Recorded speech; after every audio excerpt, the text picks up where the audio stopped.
Imagina mirar a alguien a los ojos y no ver a una persona, sino un plato servido, no por hambre, sino por obsesión. Así veía Issei Sagawa a las mujeres, no como cuerpos, sino como banquetes prohibidos.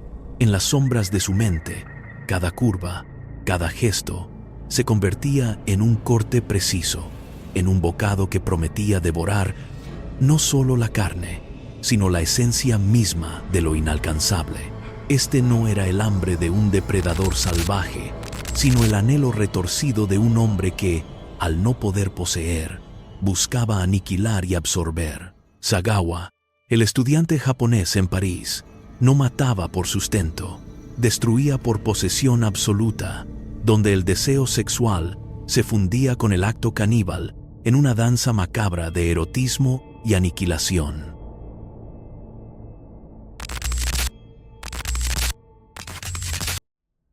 Para entender el vínculo entre deseo sexual y canibalismo en la psique de Issei Sagawa, debemos adentrarnos en las profundidades freudianas de su mente, donde el eros y el thanatos, el impulso vital y la pulsión de muerte, se entrelazaban en un nudo gordiano imposible de desatar. Sagawa, nacido en 1949, en una familia acomodada de Kobe, Japón, creció como un niño frágil, de complexión delgada y enfermiza, que lo marcó desde temprana edad con un sentimiento abrumador de inferioridad.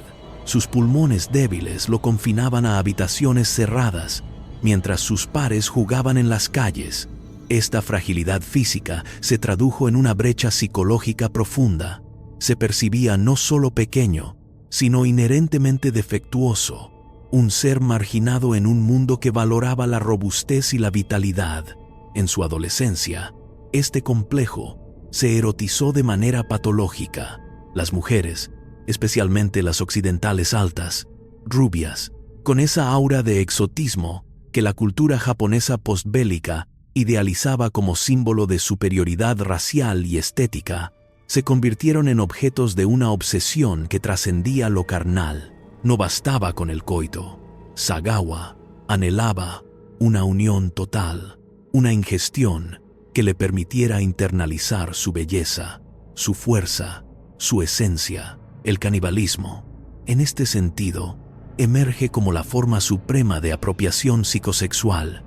Devorar no es solo consumir, sino disolver las fronteras entre el yo y el otro, convirtiendo al objeto deseado en parte inalienable del sujeto. Desde una perspectiva psicosexual, este impulso puede rastrearse hasta las primeras fantasías de Sagawa, documentadas en sus confesiones posteriores. A los 15 años, ya fantaseaba con comerse a sus compañeras de clase, imaginando cómo su carne blanca y pura lo llenaría de una vitalidad robada. Esta no era mera necrofilia o sadismo, era un mecanismo compensatorio, una respuesta al rechazo constante. Sagawa era virgen hasta los 30, rechazado por mujeres japonesas que lo veían como un niño enfermizo, y su traslado a París en 1977, becado por la Sorbona para estudiar literatura alemana, solo exacerbó esta brecha.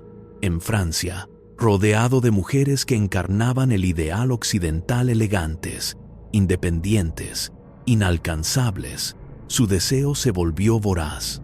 El caso de René Hartevelt, su víctima, ilustra esta dinámica.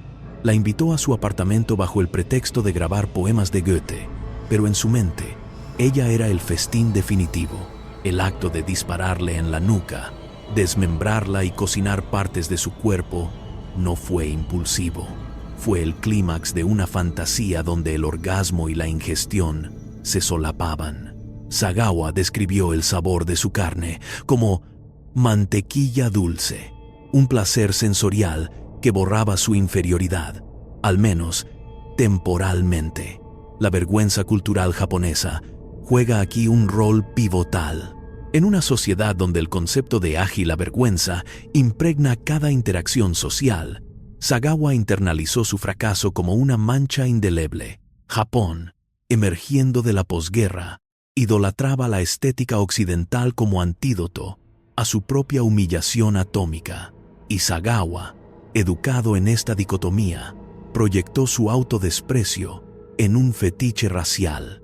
Las mujeres europeas representaban no solo belleza, sino superioridad genética. Su fascinación con la blancura de la piel de René, que contrastaba con su propia palidez enfermiza, era un eco de complejos coloniales, donde el colonizado anhela devorar al colonizador para reclamar su poder. Psicoanalíticamente, esto evoca el concepto lacaniano del objeto. El deseo no es por el otro en sí, sino por lo que el otro encarna la completud que el sujeto carece. En Sagawa, esta falta se manifestaba en alucinaciones auditivas desde la infancia, voces que le susurraban su inutilidad, impulsándolo hacia el canibalismo como acto de reparación narcisista. Estudios forenses sobre casos similares, como el de Jeffrey Dahmer, muestran patrones análogos. El canibalismo sexual como extensión del voyerismo y la fetichización, donde el acto de comer trasciende la nutrición para convertirse en ritual de posesión eterna. Profundizando en su psique, observamos cómo esta obsesión moldeó su identidad. Sagawa no veía mujeres como iguales, las fragmentaba en partes comestibles, un despiece mental que reflejaba su propia fragmentación interna. Su diario, incautado por la policía, detalla dibujos eróticos de mujeres diseccionadas, con anotaciones sobre texturas y sabores anticipados, un testimonio de cómo el deseo se sublimaba en destrucción. La cultura japonesa, con su énfasis en la represión emocional, Gaman, amplificó esto. Incapaz de expresar vulnerabilidad, Sagawa canalizó su eros en Thanatos, donde el orgasmo culminaba en la aniquilación. Su fascinación con Goethe, irónicamente, ofrece una clave. En Fausto, el pacto con Mefistófeles promete devorar el mundo para trascender la limitación humana. Sagawa, en su megalomanía incipiente, se veía como un Fausto moderno, cuyo banquete prohibido era el camino a la divinidad. Esta fusión de intelectualidad y monstruosidad revela la fragilidad del yo en sociedades rígidas como la japonesa, donde el fracaso personal se percibe como afrenta colectiva. El deseo reprimido puede mutar en violencia extrema, convirtiendo al marginado en depredador supremo. La tensión entre erotismo y violencia en la historia de Sagawa no es mero sensacionalismo, es un espejo de la psique humana, donde el amor y el odio se confunden en un continuum destructivo. El canibalismo, como metáfora de apropiación extrema, trasciende lo literal. En un mundo de consumismo voraz, donde devoramos imágenes de belleza en redes sociales, anhelando internalizarlas, Sagawa encarna el extremo de esa lógica capitalista del deseo, donde poseer al otro significa destruirlo para hacerlo propio. Este contraste entre su intelectualidad refinada, un estudiante de literatura que citaba a Goethe mientras planeaba el asesinato, y su monstruosidad primal, subraya la dualidad del ser humano. Somos capaces de componer sinfonías y perpetrar horrores en la misma mente. Narrativamente, esta dicotomía genera un pulso hipnótico, invitando al lector a cuestionar dónde termina el artista y comienza el asesino. En última instancia, la historia de Sagawa nos confronta con la fragilidad de los tabúes. El deseo, cuando se desborda, no construye puentes, sino tumbas compartidas. Un estudiante brillante, un poema de Goethe, una pistola y el silencio más frío de París. ¿Qué pasa cuando la mente más culta decide cruzar el límite de la humanidad? En el verano de 1981, en un modesto apartamento del barrio latino, Issei Sagawa recitó versos alemanes a René Hartevelt, una estudiante holandesa de 25 años, antes de apretar el gatillo. Lo que siguió no fue un crimen pasional, sino un ritual meticuloso de disección y consumo que desafió las fronteras de la cordura. Sagawa, con la precisión de un cirujano y la frialdad de un filósofo, transformó a su víctima en un objeto de estudio personal, devorando no solo su carne, sino cualquier rastro de remordimiento que pudiera manchar su lucidez intelectual. El relato cronológico del crimen de Sagawa revela una mente que operaba con la exactitud de un reloj suizo, donde cada paso era calculado no por rabia ciega, sino por un deseo metódico que anulaba toda empatía. Todo comenzó en marzo de 1981, cuando Sagawa, becario de la Sorbona, conoció a René en una clase de japonés. Ella, alta y atlética, encarnaba su fetiche ideal, europea, confiada, inalcanzable. Durante semanas, la cortejó con cenas y conversaciones literarias, ocultando su obsesión bajo una fachada de timidez académica. El 11 de junio, la invitó a su apartamento en la Rue Noël Retz para grabar su voz recitando poesía. Llevaba consigo una pistola Ruger 22, comprada legalmente en Japón y declarada en aduana, un detalle que subraya la premeditación.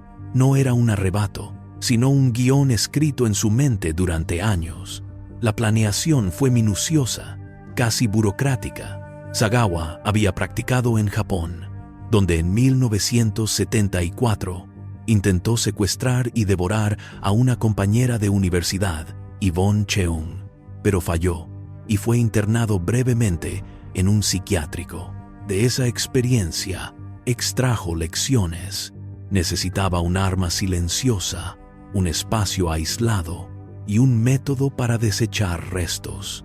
En París, su rutina incluía anotaciones detalladas en un cuaderno peso estimado de René, alrededor de 60 kilogramos, cortes anatómicos óptimos para minimizar sangre, recetas para cocinar hígado y muslos sin olores detectables. El 11 de junio, a las 19 horas, René llegó con un libro de Goethe bajo el brazo. Sagawa la hizo recitar Erlkönig, grabando su voz en un magnetófono, un preludio erótico que fusionaba arte y necrofilia. A las 19:30, mientras ella leía, él disparó una sola bala en la nuca, un tiro limpio, calculado para matar instantáneamente y preservar la frescura del cuerpo. No hubo gritos, solo el thud sordo del impacto y el silencio subsiguiente. Lo que siguió fue una disección forense digna de un patólogo. Sagawa, usando un cuchillo de cocina y un hacha pequeña, decapitó el cuerpo en menos de una hora, envolviendo la cabeza en plástico para evitar miradas indiscretas. Intentó comer el hígado crudo, primero describiéndolo después como suave y dulce, como paté, pero el sabor inicial lo nauseó, llevándolo a cocinar trozos en una sartén con mantequilla y salsa de soja. Durante 2 días, consumió unas 15 libras de carne, muslos asados, nalgas salteadas, incluso intentos con el cerebro, que descartó por su textura viscosa. Su frialdad emocional era palpable. En entrevistas posteriores, admitió masturbarse sobre partes del cuerpo, pero sin euforia descontrolada, era un placer controlado, como saborear un vino raro. La disociación entre culpa y deseo se evidencia en su diario. Sentí que René se convertía en parte de mí. No la perdí, la gané. No hay trazas de pánico o arrepentimiento. En cambio, reflexiones literarias sobre cómo el acto elevaba su existencia por encima de la mediocridad. Desde un análisis psicológico, este crimen pinta a Sagawa como un caso paradigmático de psicopatía superpuesta a parafilia canibalista. La escala de psicopatía de Hare, PCL, lo calificaría alto en factores como encanto superficial. Su fachada de intelectual, grandiosidad, se veía como un artista del canibalismo, y falta de empatía trataba a René como prop, como en un experimento. Su narcisismo patológico, arraigado en la infancia, lo impulsaba a ver el mundo como escenario para su trascendencia. Devorar era afirmar superioridad sobre su fragilidad física. La parafilia, diagnosticada post facto como cannibalistic paraphilia en literatura forense, se manifiesta en fantasías crónicas desde la pubertad, donde el acto sexual culmina en ingestión simbólica de la esencia femenina.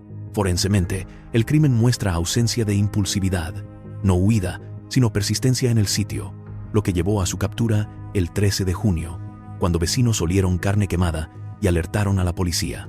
Al ser arrestado, Sagawa estaba congelando restos en su nevera, planeando más comidas.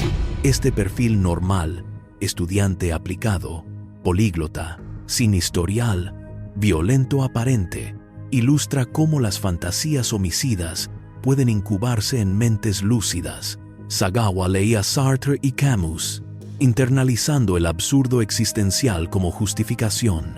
Si la vida es sin sentido, ¿por qué no devorarla? Su anulación moral total contrasta con su lucidez intelectual, una disonancia cognitiva que expertos como el psiquiatra japonés Dr. Hiroshi Yoshida atribuyen a un trastorno disociativo, donde el yo observador aprueba el acto sin contaminarlo con culpa.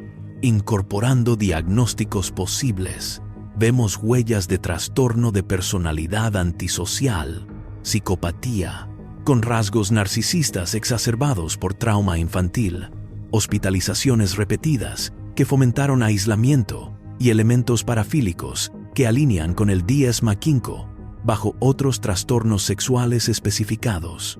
Explicar cómo un perfil aparentemente normal puede albergar fantasías, homicidas constantes nos obliga a desmontar el mito del monstruo obvio. Sagawa nos enseña que el peligro acecha en la banalidad, en el compañero de clase que cita poesía mientras planea disecciones. El contraste entre lucidez intelectual y anulación moral total genera una narrativa de horror psicológico, donde el lector se pregunta, ¿soy yo capaz de tal disociación bajo presión? Incorporar el diagnóstico de psicopatía, narcisismo y parafilia canibalista añade capas analíticas, transformando el relato en una disección no solo de un cuerpo, sino de la condición humana, donde la mente, el arma más afilada, corta sus propios lazos éticos sin derramar una lágrima.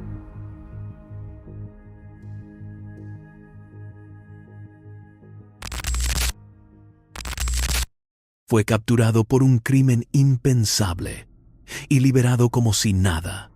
El asesino que comió carne humana y luego firmó autógrafos.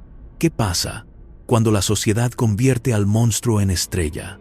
En 1983, tras 2 años de exámenes psiquiátricos que lo declararon inofensivo, Sagawa fue deportado a Japón sin cargos, gracias a tecnicismos legales franco-japoneses, de preso a celebridad. Programas de TV lo invitaban a confesar entre risas, y el público devoraba su historia con un morbo que eclipsaba la tragedia de René. Así, la justicia no lo encadenó, lo coronó como ícono del tabú roto. El análisis sociológico y mediático del caso Sagawa revela cómo los sistemas judiciales y la prensa pueden transmutar un horror visceral en espectáculo consumible, perpetuando un ciclo donde el criminal se convierte en producto cultural.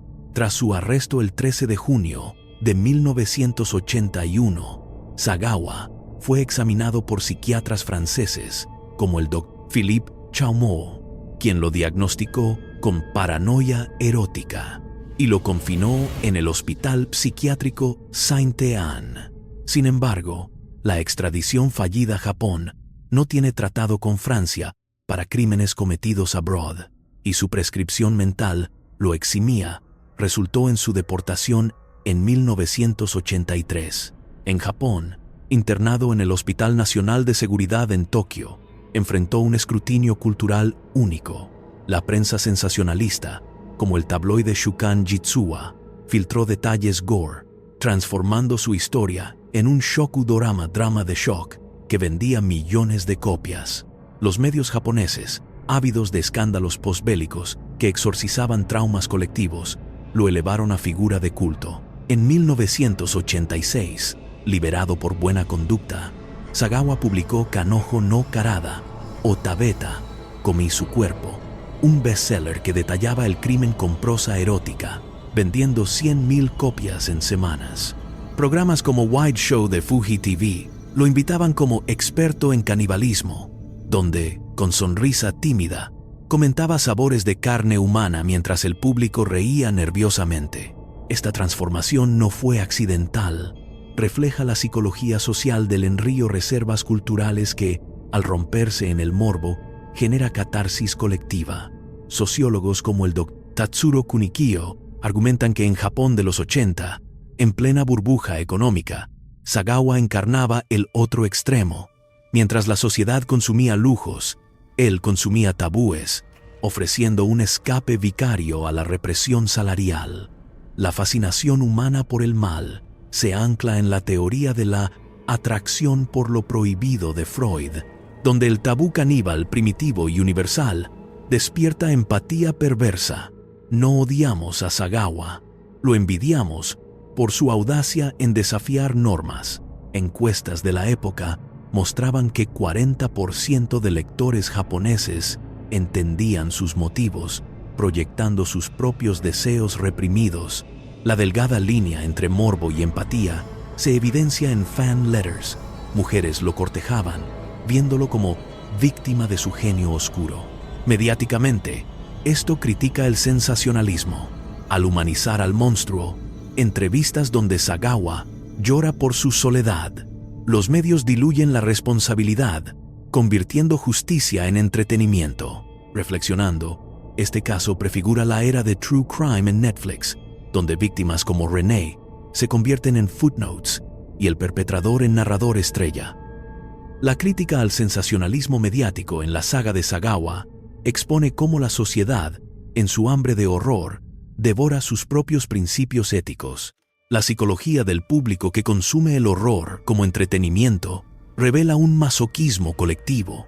Nos atrae el abismo porque nos recuerda nuestra propia oscuridad contenida, la pérdida del tabú. Cuando el caníbal se vuelve comentarista de sí mismo, culmina en una ironía trágica. Sagawa, liberado físicamente, queda preso en el espectáculo eterno, un recordatorio de que el verdadero horror no es el crimen, sino nuestra complicidad en glorificarlo. Desde niño soñaba con morir, pero también con devorar.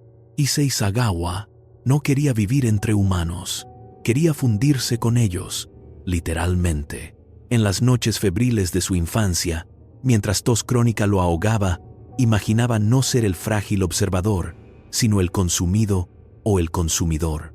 Este anhelo de disolución, tejido con hilos de inferioridad y deseo, lo llevó de las sombras de Kobe a los banquetes sangrientos de París, donde el canibalismo no era fin, sino fusión desesperada con un mundo que siempre lo rechazó. Explorar el aislamiento social de Sagawa desde la infancia revela una psique fracturada, donde el canibalismo emergió como mecanismo simbólico para trascender la inferioridad racial y la disociación cuerpo-deseo. Nacido en 1949, hijo de un empresario textil y una ama de casa, Sagawa sufrió neumonía crónica que lo hospitalizó repetidamente hasta los 10 años. Estas estancias lo alienaron. Mientras amigos forjaban lazos en la escuela, él leía en camas estériles, internalizando un yo espectral, un fantasma entre los vivos, como lo describiría después. Esta fragilidad física se fusionó con un complejo racial. En Japón posbélico, influido por propaganda occidental, Sagawa se veía como inferior a los europeos, fantaseando con mujeres blancas como avatares de perfección genética. A los 12, sus primeros sueños eróticos involucraban devorar a actrices hollywoodenses, un acto que, en su mente, borraría su debilidad amarilla.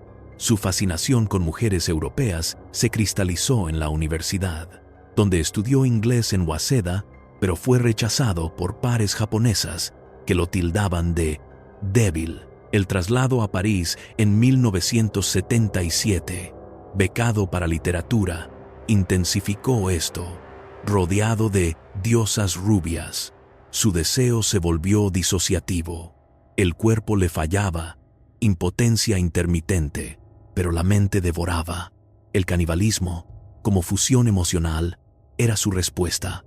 Consumir significaba pertenecer, absorber la vitalidad ajena para llenar el vacío interno. Psicoanalíticamente, esto evoca el estadio oral freudiano extendido patológicamente, donde la ingestión adulta resuelve traumas de separación materna.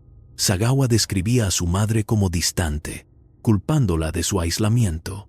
Desde la infancia, su perfil psicopatológico muestra signos de trastorno evitante de personalidad, con rasgos esquizoides.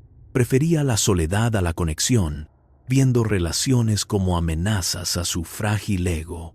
El intento fallido de 1974 en Japón, secuestrar a Yvonne para comérsela, fue un ensayo de esta fusión.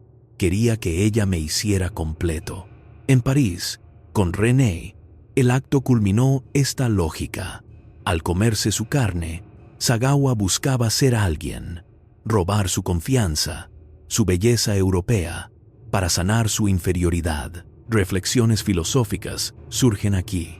En términos heideggerianos, Sagawa vivía en ansiedad ante la nada, y el canibalismo era su Dasein pervertido, una autenticidad radical, donde el ser, lanzado al mundo, implicaba devorarlo.